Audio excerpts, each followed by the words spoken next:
Hey everyone, welcome back to my channel. If you're new to this channel, hello, my name is Shagun and you are watching Learn with Shagun.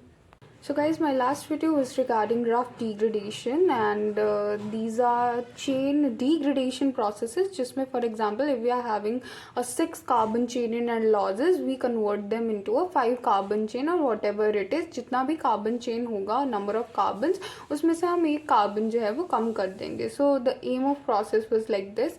So one process we did earlier was rough degradation. Now we are going to do whole degradation. So whole degradation majorly has 3 steps. इसमें 3 steps होते हैं. So in the first step what are we going to do is हम जो भी हमारे पास aldose है उसमें जो है वो हम हाइड्रोक्सिल अमीन ऐड करने वाले हैं and that would get converted into its oxygen. How this just happens वो डिस्कस कर लेते हैं. पे सी स्टेप नंबर 1 जिसमें कि हमने एल्डोज के फॉर्म में we have taking D glucose और डी ग्लूकोज में हम हाइड्रोक्सिलमीन ऐड कर रहे हैं and after the addition of hydroxylamine this gets converted into D glucose oxime. The only change जो यहाँ पे आता है वो ये है कि यहाँ पे ऑक्सीजन की जगह जो आपका एल्डोज है उसमें जो ऑक्सीजन है उसकी जगह जो आपके पास हाइड्रोक्सिलमीन था उसका NOH ग्रुप जो है वो जाकर यहाँ पे अटैच हो जाता है. सी दिस ऑक्सीजन, यहाँ पे ऑक्सीजन है and here we have NOH group. So ये कैसे होता है, let me tell you this through the mechanism. So in step number 1 I need to show you only the carbon number 1 of glucose क्योंकि सिर्फ वही carbon है जहाँ पे जो है वो चेंज आ रहा है. So this is the carbon number 1 of glucose, right? अब इसमें हम हाइड्रोक्सिलमीन ऐड करें that is NH2OH, right? इसका जो ऑक्सीजन है this group's oxygen gets attached with these 2 hydrogens and water molecule formation takes place. इसके 2 हाइड्रोजन जिसके oxygen के साथ वाटर बनाकर निकल लेते हैं.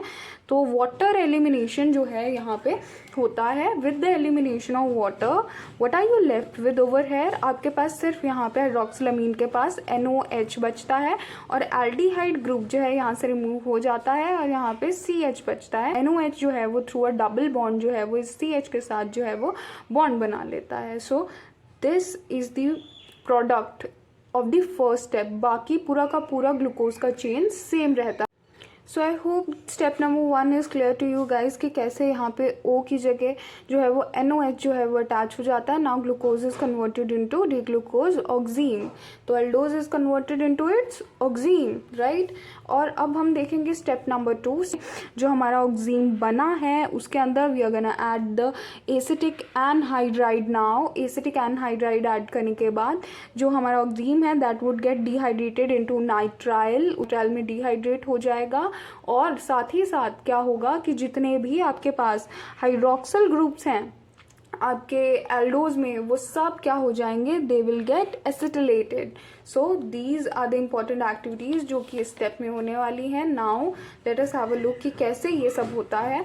सो दिस इज एसिटिक एनहाइड्राइड. ये है एसिटिक एनहाइड्राइड जो कि हम इस ऑक्सीन में डाल रहे हैं, राइट. अब ये जो एसिटिक एनहाइड्राइड है इसका एक्शन किस तरीके से होता है और कैसे, यू सी यहाँ पे जितने भी OH ग्रुप हैं they get acetylated. Sorry I forgot to acetylate this one. Penta acetate बनता है, मतलब 1 2 3 4 5 जितने भी OH ग्रुप तो यहाँ थे वो सब एसिटिलेट हो जाएंगे. तो आप इसको भी एसिटिलेट करके लिख देना. इस तरीके से ग्लूकोनोनाइट्राइल कैसे कि ये जो CHNOH है इसकी जगह अब यहाँ पे साइनाइड ग्रुप या नाइट्राइल ग्रुप आ गया है, CN ग्रुप. और जितने भी OH ग्रुप थे ऑन वॉट एवर पोजिशन अपनी अपनी जगह पे दे गॉट एसिटिलेटेड. ये हम मैकेनिज्म के थ्रू समझते हैं कि how did this happen. So guys we had 2 major activities जो यहाँ पे हुई हैं. सबसे पहले कि कार्बन नंबर 1 जो कि ऑक्सीन में NH था that got converted into a cyanide group और दूसरा ये कि एसिटिलेशन होगी. तो पहले हम फोकस करते हैं कि कैसे ये ऑक्सीन जो है वो एक नाइट्राइल में कन्वर्ट हो गया. सो यहाँ पे एक इंटरनल रीअरेंजमेंट होती है, ट्रांसफर ऑफ इलेक्ट्रॉन्स होता है जिसमें क्या होता है कि ये जो बॉन्ड है सिग्मा बॉन्ड जो है ये अपना हाइड्रोजन के साथ जो कार्बन का था इसके जो इलेक्ट्रॉन्स हैं इसको ये ट्रांसफर कर देता है टू दिस बॉन्ड. यहाँ पे ऑलरेडी डबल बॉन्ड था, इसने अपने ये जो इलेक्ट्रॉन्स हैं वो इसको दे दिए, राइट। अब यहाँ पे क्या हुआ है, यहाँ पे कार्बन ने नाइट्रोजन के साथ एक ट्रिपल बॉन्ड इस्टेब्लिश कर लिया है। अब क्योंकि नाइट्रोजन की वैलेंसी तो 3 ही होती है, तो अगर इसको 3 बॉन्ड्स बनाने हैं किसी के साथ, if it is making 3 bonds with carbon, इसको अपना OH के साथ जो बॉन्ड था वो छोड़ना पड़ेगा। तो उसकी वजह से क्या हुआ, OH यहाँ से रिमूव हो गया। अब यहाँ पे यू सॉ कि हाइड्रोजन भी रिमूव हुआ था, OH भी रिमूव हो गया, तो हाइड्रोजन OH फॉर्म वाटर, और यहाँ से वाटर एलिमिनेशन हो जाता है और C triple bond N that is a nitrile group का फॉर्मेशन हो जाता है। So I hope it is clear कि कैसे नाइट्राइल ग्रुप यहाँ पे बना है सेकेंड स्टेप में। Now I will show you कि कैसे यहाँ पे जो है वो एसिटिलेशन हुई है आपके सारे OH ग्रुप की। मैंने यहाँ पे सिर्फ एक OH ग्रुप रिप्रेजेंट किया है, सभी में सेम ही प्रोसेस चलता है, पांचों के पांच को आपने इसी प्रोसेस से जो है वो रिप्रेजेंट करना है। नाउ क्या होता है OH ग्रुप के साथ, आपने बीच में क्या डाला, अभी आपने डाला एसिटिक एनहाइड्राइड। सो एसिटिक एनहाइड्राइड को मैंने खोल के उसके फॉर्मूला के फॉर्म में लिखा हुआ है, सी उसके स्ट्रक्चरल फॉर्म में, कि कैसे होता है। एक ऑक्सीजन होता है, आपने यहाँ पे देखा था, ये देखो ऑक्सीजन उसके साथ ट्वाइस ये लग रखा है। इसका मतलब ये होता है कि ऑक्सीजन के दोनों तरफ ये वाली जो एंटिटी है ये प्रेजेंट है। सो इसका जो स्ट्रक्चर है this is something like this. अब क्या होगा कि ये जो OH ग्रुप है इसका जो H है, ओके, इसका जो H है वो बॉन्ड बना लेता है इस एंटिटी के साथ। ऑक्सीजन एक ले जाता है एसिटिक एनहाइड्राइड का, साथ में एक तरफ का COCH3, और ये जब हाइड्रोजन इसके साथ बॉन्ड कर जाता है तो ये क्या बन जाता है, एसिटिक एसिड, और ये एसिटिक एसिड के फॉर्म में यहाँ से रिमूव हो जाता है। तो अब इसके पास क्या बचा, OH ग्रुप का H तो चला गया, इसके पास सिर्फ ऑक्सीजन बच गया, राइट। अब ये ऑक्सीजन जो है इसको भी चाहिए किसी के साथ बॉन्ड बनाने के लिए, तो अब ये जो बची हुई एंटिटी है ये सारी की सारी जो है COCH3 ये इस ऑक्सीजन के साथ बॉन्ड बना लेती है, and you get the acetylated product यहाँ पे। सो आप देख रहे हो कि यहाँ पे O और ये COCH3 ये यहाँ पे एसिटिलेशन हो गई। This process is called acetylation. You saw यहाँ पे कैसे हो गया कि ऑक्सीजन OH का जो अपना ऑक्सीजन था वो यहाँ पे प्रेजेंट है, और COCH3 वो यहाँ पे आ गया है। सो इस तरीके के साथ आपके सभी के सभी हो जाएंगे एसिटिलेटेड। आपका लास्ट वाला भी कर लीजिएगा एसिटिलेट, ये आई फॉरगॉट।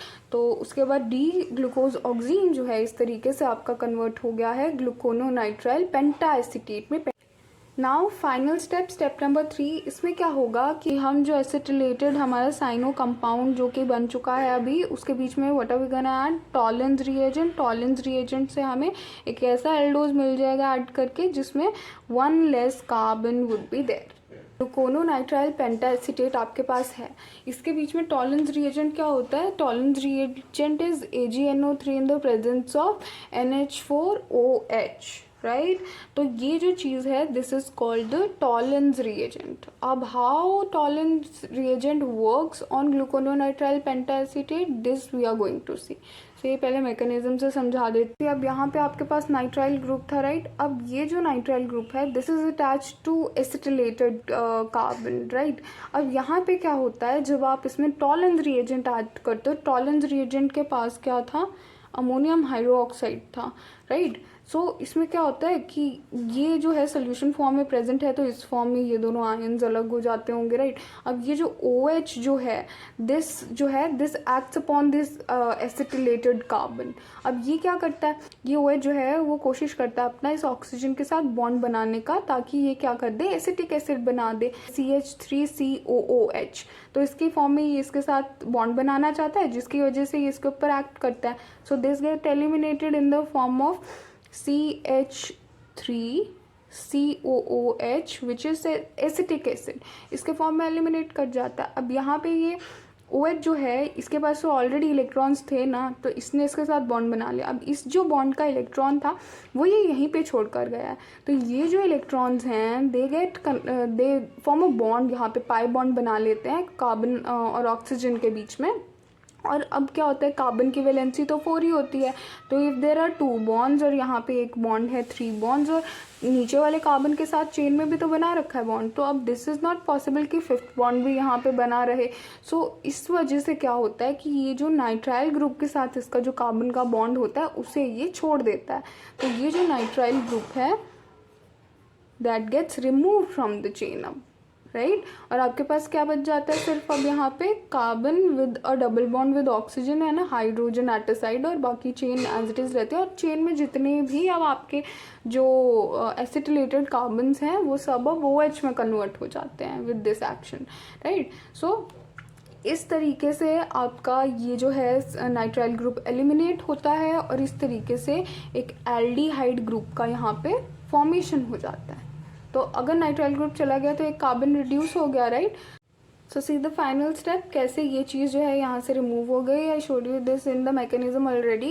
ये वाली चीज़ भी यहाँ से रिमूव हो जाती है और यहाँ पे डबल बॉन्ड बन जाती है और आपको रिजल्ट में क्या मिल जाता है, डी अराबिनोज मिल जाता है, राइट। So इस तरीके से we are having 1 2 3 4 5 carbon chain which is D-arabinose. This compound is called D-arabinose.